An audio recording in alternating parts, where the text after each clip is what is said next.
வணக்கம் and welcome to our channel. நம்ம சேனலை இது வரைக்கும் சப்ஸ்கிரைப் பண்ணாதவங்க ப்ளீஸ் இப்போ சப்ஸ்கிரைப் பண்ணிவிடுங்க. இப்போது ஆப்பிள் ஃப்ரிட்டர்ஸ் வீட்டிலே ரொம்ப சுவையாக எப்படி செய்கிறதுன்ட்டு இந்த வீடியோவில் பார்க்கலாம். இந்த ஆப்பிள் ஃப்ரிட்டர்ஸ் ரொம்ப சாஃப்டாக நல்லா கிறிஸ்பியாக இருக்கும். இதை சாப்பிட்றதுக்கு நம்ம டோனட் சாப்பிட்றது மாதிரியே இருக்கும். ரொம்ப நல்லாயிருக்கும். இது ரொம்ப சுலபமாக ரொம்ப ஈஸியாக இதை நம்ம வீட்டிலேயே செஞ்சுடலாம். வாங்க இப்போது ரொம்ப சுவையான ஆப்பிள் ஃப்ரிட்டர்ஸ் வீட்டிலே எப்படி செய்கிறதுன்ட்டு இந்த வீடியோவில் போய் பார்க்கலாம். ஆப்பிள் ஃப்ரிட்டர்ஸ்க்கு ஒரு 2 ஆப்பிள் நம்ம எடுத்துக்கணும். நீங்கள் எந்த வெரைட்டி வேணாலும் எடுத்துக்கலாம். நான் வந்து கிரானி ஸ்மித் ஆப்பிள் எடுத்திருக்கேன். இது வந்து குக்கிங்க்கு பேக்கிங்க்கெல்லாம் நல்லாயிருக்கும். இந்த ஆப்பிளை வந்து நல்லா கழுவிட்டு தோலை சீவிட்டு சின்ன சின்னதாக வெட்டிக்கணும். இப்போ நம்ம ஆப்பிளை வெட்டிக்கலாம். ஃபஸ்ட்டு நம்ம தோலை சீவிடலாம். நம்ம ஆல்ரெடி நான் கழுவிட்டேன். இதிலேருந்து கொட்டையை எடுத்துகிட்டு நம்ம சின்னதாக வெட்டிக்கலாம்.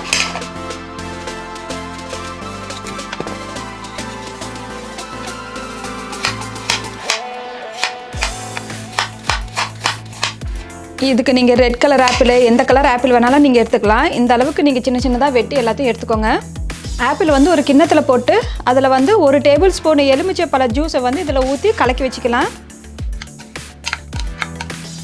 ஒரு பேனை சூடு பண்ணிக்கோங்க. அதில் 1 ஸ்பூனு பட்டர் போட்டுக்கோங்க. பட்டர் கொஞ்சம் மெல்ட் ஆனதும் நம்ம ஆப்பிள் கட் பண்ணி வச்சுருந்த ஆப்பிளை வந்து அதில் போட்டுடலாம். இது கூட 1/4 ஸ்பூனு பட்டை பொடி போட்டுக்கோங்க. இது கூட 2 பிஞ்சு ஜாதிக்காய் பொடி போட்டுக்கோங்க. 1 டேபிள் ஸ்பூன் சர்க்கரை போட்டுக்கோங்க.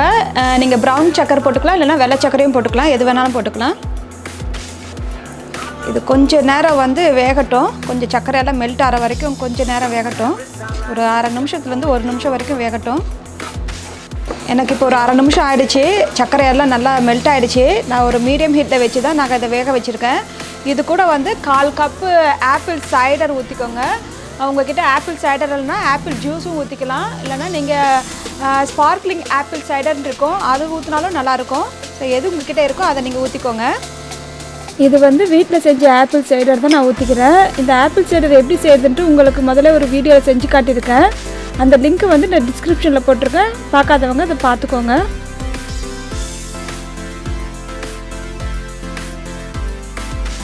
இதை வந்து ஒரு மீடியம் ஹீட்டில் வச்சுட்டு ஒரு 2 மினிட்ஸ் நம்ம இதை வேக வச்சுக்கலாம். கொஞ்சம் திக்கார வரைக்கும் நல்லா வேக வச்சுக்கலாம். இப்போ எனக்கு ஒரு 2 நிமிஷம் ஆகிடுச்சு. நல்லா வெந்துருச்சு பாருங்கள். இந்த சிரப் மாதிரி ஆகிடுச்சு. இந்த அளவுக்கு நம்ம இதை வேக வச்சு எடுத்துக்கணும். ரொம்ப போட்டு கொலைய வைக்கக்கூடாது. ஆப்பிளும் கொஞ்சம் நல்லா முழுசாக இருக்கணும். அந்த மாதிரி வேக வச்சுக்கோங்க.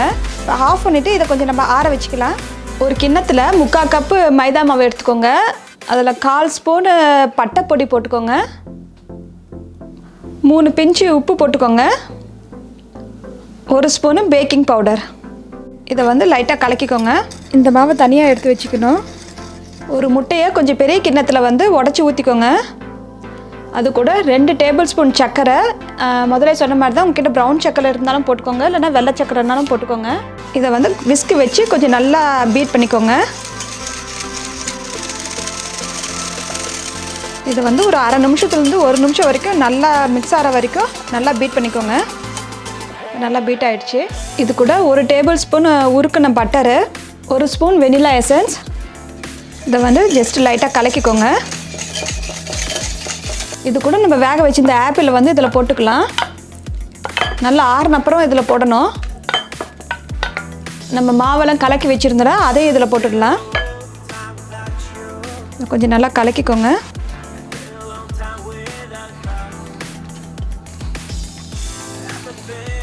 இது கூட 2 டேபிள் ஸ்பூன் அளவு பால் கொஞ்சம் கொஞ்சமாக ஊற்றி கலக்கிக்கணும். இதை ஃபுல்லாக ஊற்றிடாதீங்க, கொஞ்சம் கொஞ்சமாக ஊற்றி நம்ம கலக்கலாம். கொஞ்சம் ஊற்றிக்கலாம்.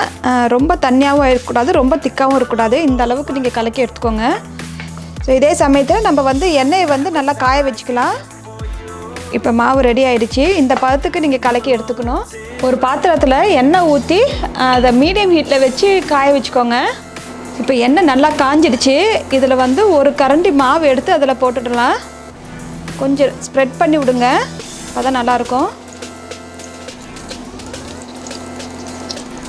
நம்ம போட்ட உடனே கலக்கி விடக்கூடாது. கொஞ்சம் நேரம் வெந்த அப்புறமா நம்ம திருப்பி போடணும். நல்லா எண்ணெயெல்லாம் மேலே எடுத்து விடுங்க, நல்லா வேகட்டும்.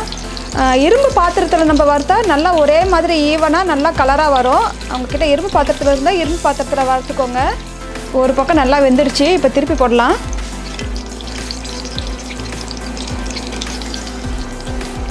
இப்போ ஃப்ரிட்டர்ஸ் 2 பக்கமும் நல்லா வெந்துடுச்சு. இதை வந்து ஒரு 2 நிமிஷம் 3 நிமிஷத்து வரைக்கும் நல்லா வேக வச்சு எடுத்துக்கோங்க. நல்லா ப்ரௌன் கலர் வர வரைக்கும் வேக வச்சுக்கோங்க. பாருங்கள், இப்போ ரெடி ஆகிடுச்சு. இப்போ இதுக்கு மேலே பவுட்ரு பண்ண சர்க்கரையை வந்து மேலே போட்டுக்கலாம்.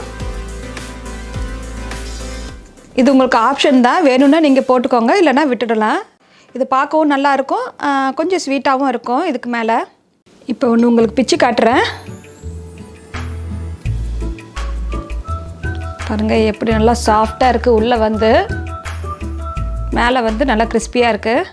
இதோ நம்ம பண்ண ஆப்பிள் ஃப்ரிட்டர் சூப்பராக ரெடி ஆகிடுச்சு. நான் உங்களுக்கு பிச்சு காட்டினேன் எப்படி இருந்துச்சுன்ட்டு. இப்போ நான் சாப்பிட்டு பார்த்துட்டு எப்படி இருக்குன்னு சொல்கிறேன்.